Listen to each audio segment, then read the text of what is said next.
Hello, conquerors. My name is Melissa, and I educate and inspire people to conquer their illness and conquer life. So last week, I gave you a bit of an update in terms of where I was at and my goal to quit my daily use of marijuana. And unfortunately, I learned that, okay, it does still provide me benefits of pain relief. Good to know. And that was a bit of a heartbreaking realization because I've got goals and dreams that depend on my health, right? So it felt like a bit of a setback. But then I realized at the end of the day, it's about progress, right? And when it comes to our illnesses, especially overcoming a chronic illness or chronic pain or anything, it's not going to be a linear progression in terms of our healing. Where some days we'll feel like we move forward 10 steps, other days we'll feel like we've gone backwards further than we've ever moved forward. And it's a very emotional journey, isn't it? So I was a bit down, a bit frustrated, but I just had to recommit.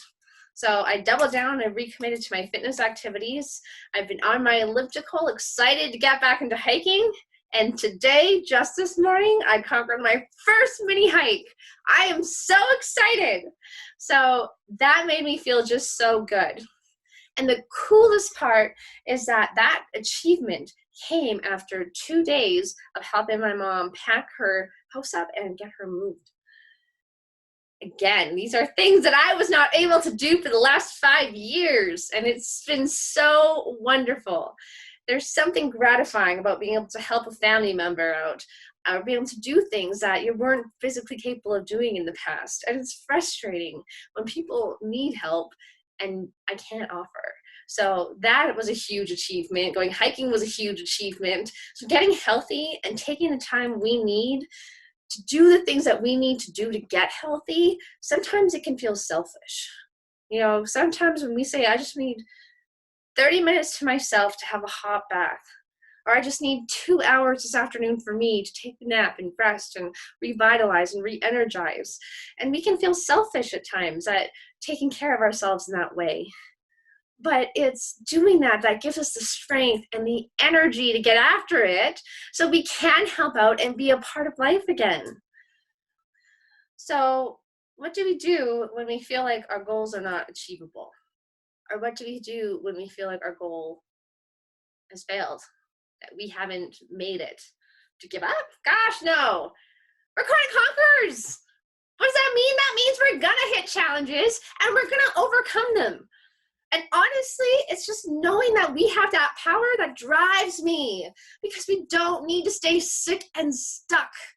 It sucks.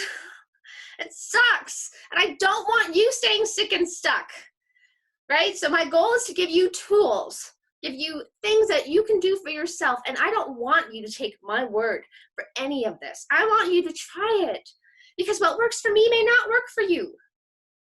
For example, I'm a big advocate of meditation, but a lot of people are resistant to meditation, or they don't really see all the benefits that it could have for you physically. It's just a bunch of people sitting around clearing their minds, right? So maybe there's an alternative to meditation. Well, if you are looking to get some stress management tools, but you also want to help yourself physiologically and physically, guess what? There's something also called tapping. Tap, tap, tap, tap, tap, tap, tap, tap, tap. It's seriously that easy. So tapping is really interesting because it takes the science of acupuncture and actually makes it into the science of acupressure. So it's sort of the same idea, right? When you go get acupuncture done, there are certain meridians on your body that they place the needles into to help you, that can be to help release different nerves, it can help you release different energies, all that stuff. So acupressure is very similar. So as you're tapping through, you're actually lowering your cortisol levels, which just means you're lowering your stress levels and you're allowing your creative brain to start coming through. And when you lower your stress levels, your immune system gets stronger, you're functioning better, you feel better, you can typically have more energy. So if meditation isn't something that works for you, maybe check out tapping. So what is tapping? Well, the technique that I'm most familiar with is called the emotional freedom technique. And it's really simple. You have a setup statement, you tap 3 times on your hand, and that statement is honestly just about acknowledging what's going on and just saying you accept yourself anyway, right? So at the end of the day, maybe it's, you know what, it's been a stressful day, and that's okay because I still love and accept myself. And maybe today I didn't handle my stress very well. Maybe I snapped at somebody. And despite that, I still love and accept myself.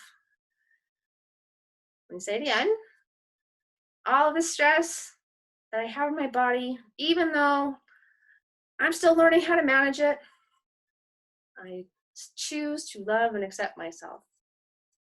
So it's just a simple way. And that's just it. It's those easy tools that seem too simple that we're like, how does that work? How can that possibly work? So there is something called the tapping solution. There's a documentary, there are many books, amazing resources. And there's so many different stories about how people have used the emotional freedom technique or tapping in general to transform their lives. In the first part of that documentary, there is a story about a woman who was suffering from severe fibromyalgia, the point where she was in so much pain every day, she wasn't working, and she managed to transform her symptoms and be relatively symptom-free by the end of the journey that they took, which is incredible to me. It helps me a lot with my stress management. I use it a lot when I'm feeling very emotional. I find that does help to calm me down. And a lot of that is the acupressure points, right? Tapping on those different meridians allows you to release that negative energy, those negative emotions. And I do believe that using the emotional freedom technique has helped me personally to overcome certain chronic challenges like the stress. So we have family members in my family who have used tapping as well. And I can't talk about them specifically just in terms of permissions, but what was really neat to see was sort of how their anxiety was overcome with tapping, how they were able to handle their challenging situations with tapping. It's a wonderful tool for children to use. So I would encourage you to check out thetapping-solution.com. I will include a link because you need to check it out. Again, I'm not an affiliate. I don't make any money off of this. I just want to give you tools that I know can change your life. If you go and check out other videos on YouTube, there's lots of videos on the EFT technique or the emotional freedom technique that I discussed, and any sort of tapping meditation you can think of. If you want to clear stress, if you want to address the financial challenges, maybe you have chronic illnesses, right? Go online. You can find many great resources and tapping meditations to help you conquer your illness and conquer at life. So I just want to say, guys, this has been such a great journey so far already. I want to thank you guys for keeping me accountable, keeping me going, and you have helped me to realize that I need to recommit to my own meditation and yoga journey. So next week, I am committed to doing my yoga and my meditation every single day. So when we talk again next, I'm looking forward to celebrating that win. Why am I focused on that? Because those are the tools that I know and the habits that I truly believe are going to help me overcome my pain relief or my chronic pain challenge. That's why I'm so committed to moving forward and doing it daily, because several times a week, while awesome, I think I've plateaued. All right, thank you, Conquerors. I wish everybody a wonderful week. Have a wonderful day, and I wish you so much love. Bye, guys.